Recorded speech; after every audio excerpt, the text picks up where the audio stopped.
you like about Dalton in that stretch, the final 10 minutes of the first half? Again, I thought he got back to playing, and he understands. I do think he's learned a lot in the last couple of weeks, where he's realized he's going to have to work harder with getting open. Going to have to work hard to get to his space, but we need him to be aggressive, and again, that was good. And I do think he's trying defensively. He had one blunder tonight where he said he heard a ball screen and he jumped to the side and let a person drive right by him. But other than that, I thought he was really locked in and trying to do all the things we've talked about with him. Coach, speaking of being locked in, are you concerned sometimes when you come back from a layoff like you just had about, what kind of effort you're going to get? And I guess, is that a sign of a mature team to execute like your guys did tonight? Yeah, Robbie, I think it's maybe the longest break I've had personally. I don't remember ever having 5 days off. I would tell you this, I think it should be a requirement for all Division I basketball teams. I think guys need time off at Christmas, and we had such a grueling preseason with the travel that we've done and with the schedule that we've played, and I do think not only was it good physically, it was good mentally, and I thought everybody came back in, good spirits. Jonas hasn't practiced much. He strained his calf the first night we was here, and that's a tough one to get over with, and he, he needs reps in practice. That's when he plays his best basketball. But again, we talked about, we know now we're into conference play, and you want to go into it trying to put together complete games, and where guys really understand the mindset is that if we're going to get consistent, we've got to know what we're going to get every night from those guys. And again, we take our shots, we make them, we miss them, that's fine as long as we'll keep taking them. But defensively, I thought our guys really stayed locked in and did a lot of good things on the defensive end. I thought our post guys did a good job getting out there on the ball screen coverage for the most part. And we played against a team that, you look at them on paper, they're well coached. They drive the ball really hard. They finish well, and they do a great job. They get about 25% of their points from the free throw line. Even though they don't shoot a lot of threes, they've got guys that are capable of doing it, and they're a methodical team too. They're going to run their stuff, execute it well, and we knew that. And again, we played well tonight. We really did in terms of maybe as close to a complete game overall. We need to make layups. We can't leave those on the floor, on the board. But again, I thought the focus has been good since we've been back from Christmas. Besides those reps in practice, what does Jonas need to do to get back to what he was giving y'all the first 9-10 games of the season? He needs it. Again, he hasn't practiced very much. And again, he hasn't. And I've said all along, Jonas is a guy, because as much as we play in practice, the game's still faster in some ways, and it's not like you get to stop it and redo it and all that. So, Jonas played? What was he tonight? 2 for 8, and rebounded the ball, but 2 turnovers. And how many minutes did he have there? 11 minutes. And but again, Jonas will get back. He will. I'm not worrying about it with him. I just want to make sure we get him totally healthy. Coach, back here, how close is Zakai to playing his best ball that you saw tonight? Well, again, he is getting better and better. You look at it, he's starting to see the game in a great way, helping his teammates get better, and he's starting to see it. And that's what we want to see defensively. As you know, that's where he is a difference maker when he gets up there in the backcourt. And, a game he seems to bother somebody back there for a little bit, which is a good thing to try to disrupt the other team. But do I think he's all the way back? I don't, but I think he's getting there. Yeah, Rick, I want to ask about Zakai too. What has he been doing so well since Maui? It seemed like in that tournament he was still maybe getting his legs, but just looked like he's really been good the past month or so. Well, I think it goes back to practice. He does practice hard, but games are faster, quicker. It's not as obviously we try to simulate game situations as much as we can, but still, we can't always dictate what the other team's going to do, and so I think learning how to get back to reacting and reading defenses the way that he has to at that position, and but also knowing he's a guy that when he's open we think he should shoot it, and but he also wants to get the big guys involved. He wants to get his teammates involved, and he's finding that balance where, you know, he really does. How many assists did he have tonight? I haven't looked at this yet, but how many did he have? Four. We should have had a couple more. We missed some layups that I thought he assisted on that he should have gotten some. But again, overall, it's just the way he's learning and seeing the game is, and he'll keep getting better with it too. Rick, I also wanted to ask about Zakai, but wanted to ask about his three-point shooting. He made 5 tonight, which is a career high, and has been hot from 3 of late. But there's been some coaches this season say that they're kind of surprised by how many he's made in that particular game, and didn't necessarily game plan for Zakai making that many threes. Does that surprise you to hear coaches say that Zakai making X amount of threes is a shock to them and kind of their game plan? Yeah, it does.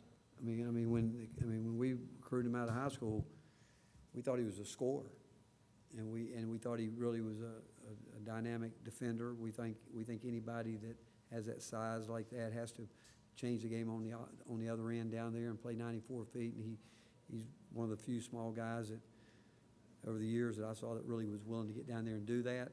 But I mean, I've watched. I mean, back during our individual workouts during the summer, I mean, the guy made 90 out of 100 NBA threes one day, and he made 49 straight NBA threes. So I'm not sure where anybody would question him shooting the ball.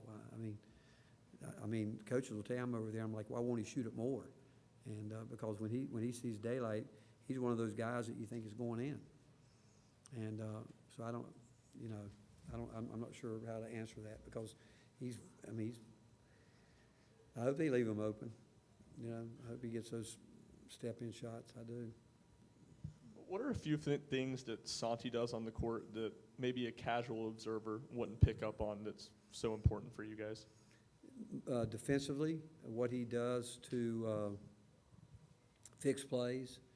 I mean, he's a guy that can single-handedly can cover up a lot of mistakes for his teammates. I would say that he and the older guys do it pretty well, but Santi really anticipates so well. He's so keen to scouting reports. He knows it. He watches it.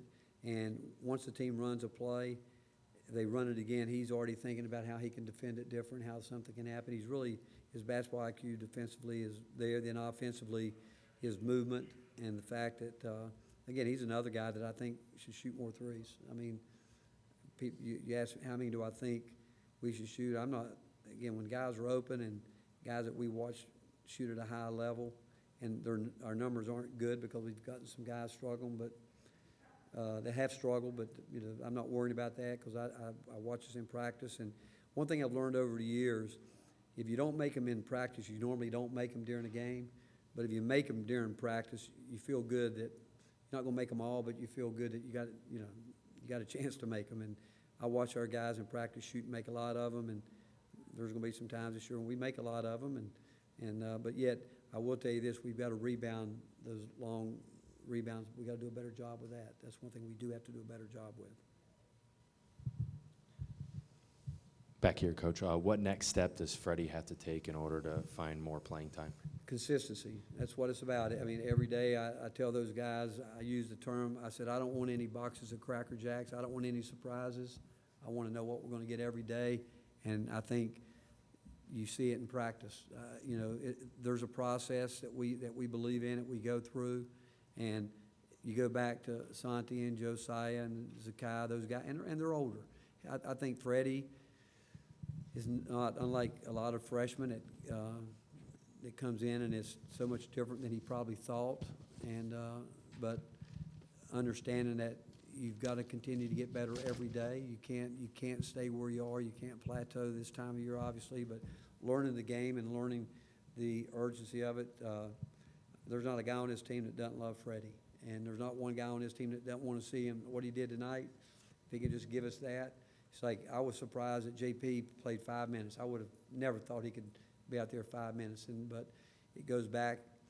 We're doing things in practice with him, making him get out of his comfort zone, making him learn how to fight through the cardio toughness part of it. And Freddie, it's just consistency. And again, I can tell you that everybody in this program is pulling for him to get it. Coach, what does it say about your defense when the opposing team gets 1 assist? Well, again, they are a driving team. They get, I think probably 25% of their points off free throws. And if you look at their numbers, they're an excellent free throw shooting team. And you look at even, I think they had 4 guys over 36% from the three. But they really execute. But they are a driving team that they put their head down and they're good at it. And they got in there and again, they're trying to get fouled, and they finished some nice shots in there. And but that would be my only answer tonight, where they were driving the ball hard and trying to get fouled. And you're not going to have as many assists when you're playing a lot off the bounce. Where do you feel like this team is leaving non-conference play? What are the good things and what are the things that you'd like to see change? Again, I would say coming through if I went back and thought about where the schedule's been great. I mean, I give it to Coach Polinsky. I thought he did a great job trying to put our schedule together in terms of like these bye games here. We really searched out to get quality teams, and the score won't indicate tonight how much of a quality team Norfolk State is. I mean, you go back and look at who they've won games against and what they've done, and we knew when we played a team like Charleston State, the physicality that they were going to bring. We wanted that in it. We obviously we want to try to play the top 150 if we can in our bye games, but the only thing that we had no control over, to be quite honest with you, was the Carolina game coming back from Maui. We would never put a game like that there. We wouldn't do that, but that's really the worst 20 minutes that we've played all year. But again, I'm not taking anything from Carolina because they were great that night and they made us look bad. But it's been a good schedule for us. But you can throw it all out the window now. I mean, SEC conference play. I mean, it's extremely hard to win at home, and it's extremely hard to win on the road. Chris Beard's done a fabulous job already at Ole Miss. Got them off to one of their best starts ever, and he's got guys that are playing with the kind of passion that he coaches with, and I don't think there's an easy game at all in this league, but I don't think it is. I mean, I didn't even realize this until I was walking out tonight to come on the court, and I saw where Creighton, who everybody knows is a great team, they're 0-2 in the league to start with, and it's that kind of league basketball around the country right now, and our league's not going to be any different.